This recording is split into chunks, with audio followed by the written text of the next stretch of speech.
Welcome to F major added second chord. It's podcast time. It's always podcast time. It feels as if no time passes between these podcasts. I finish a podcast and sometimes I'm proud of it and sometimes I'm not. But whatever happens, it's always a little too soon before it's podcast recording time again. But it's fall. We've entered the fall, the final season of F major added second chord. We are winding to a close.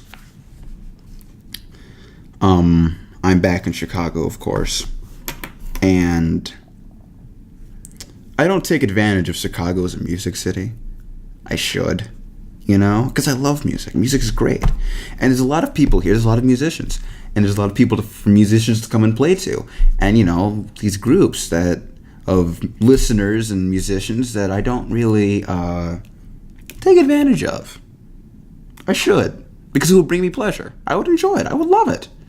If only I were there to, enjoy it and love it. But I don't. That's on me.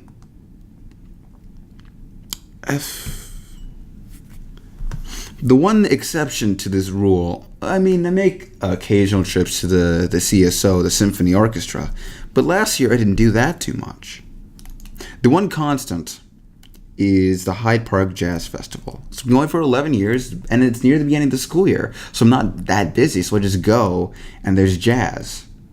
Well, usually I just sort of sit awkwardly on the other side of the midway and sort of eavesdrop in on the jazz festival. It's free, but I didn't want to donate, and I always felt awkward about it. But this year I donated. It's good to patronize the arts. This is a thought I've been having recently. You have to have things that you patronize. It makes me feel like I'm a rounded and full person with a round and full life. That I can, go out and have good things and then support the people who make the good things. I like that. It reminds me that there are good things in addition to the bad things that I have to deal with on a daily basis.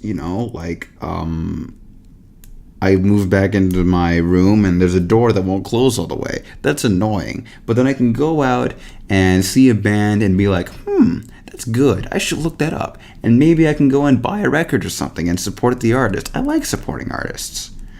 As, someone who creates this, which is not art, but could be under the right circumstances, I can appreciate that.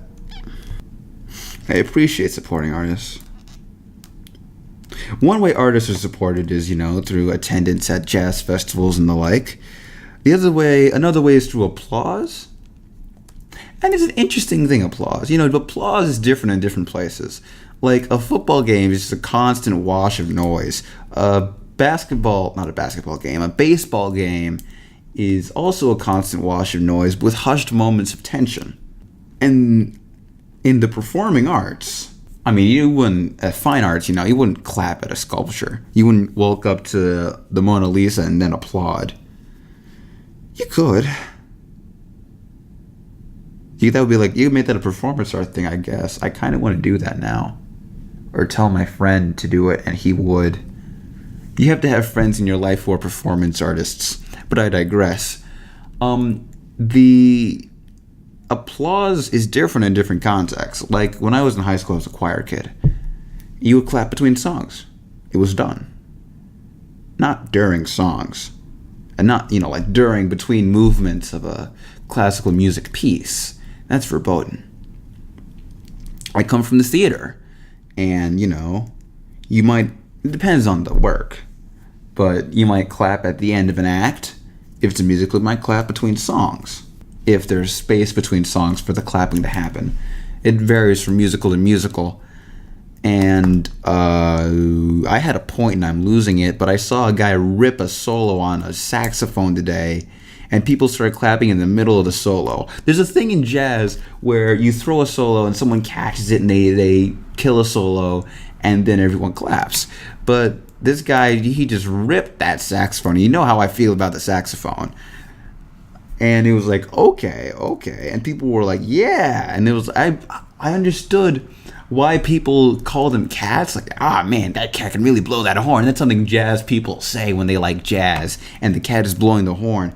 Because a cat is smooth but also dangerous. A cat is like, a panther is a cat.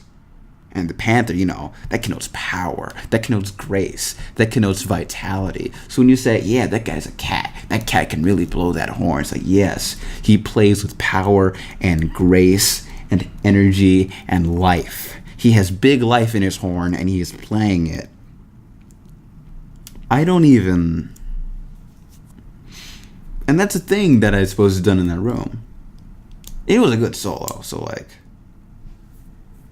it's just always a weird thing because these solo in music it always feels like a digression to me, especially in jazz, because you have these grooves and then the groove sort of falls away for the solo to have his room, and then the groove comes back in, and that's when everyone claps because the solo's over. It's weird that the song bends itself out of shape, and it's only when it snaps back into place for an applause. I don't know. It's just something I think is weird. It's just something I'm not terribly used to. I went to a circus performance because a friend of mine was in the circus. And they were like, yeah, if you see something cool, feel free to, clap. You're like, yeah, support that person. I was not comfortable with that. I was waiting until the end of because because I come from the classical music side of things, my traditional appreciation of the artist is awed silence. Occasionally odd slack-jawed silence. That's an occasional innovation, but I digress. Because, I would just sit there and be like, everyone would be... And I'm not entirely sure how comfortable the rest of the room was with it, too. Because a lot of the clapping was happening from other circus kids. But I was like, okay, I guess I gotta clap.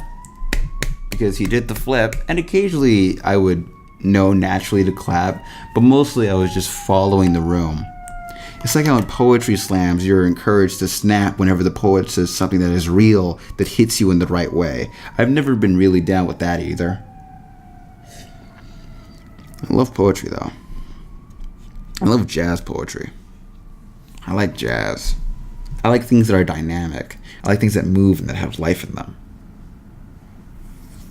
And jazz has a lot of life in it. It's good that they have, this jazz festival. It's good for the community. It's good for youngins like me. I would go out there and I would see freshmen out there and be like, yeah, I'm appreciating this jazz.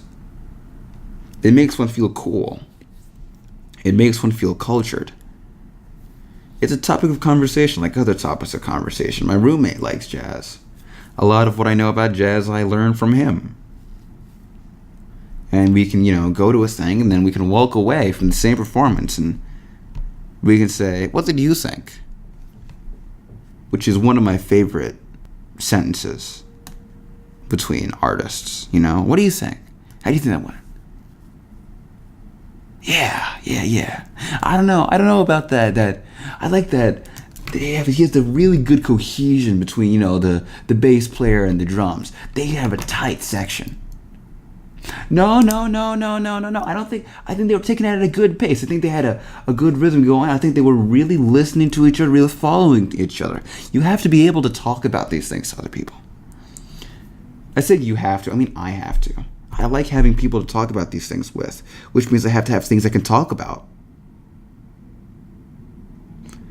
And the fact that we have these festivals means that you can go, and if you wanted to, you could commune with strangers. You can turn around to the guy next to you and say, that cat can really blow that horn. And they would look at you like, what year are you from? What are you talking about? But it's okay. Because you're both there and you're appreciating the same cat blowing the same horn.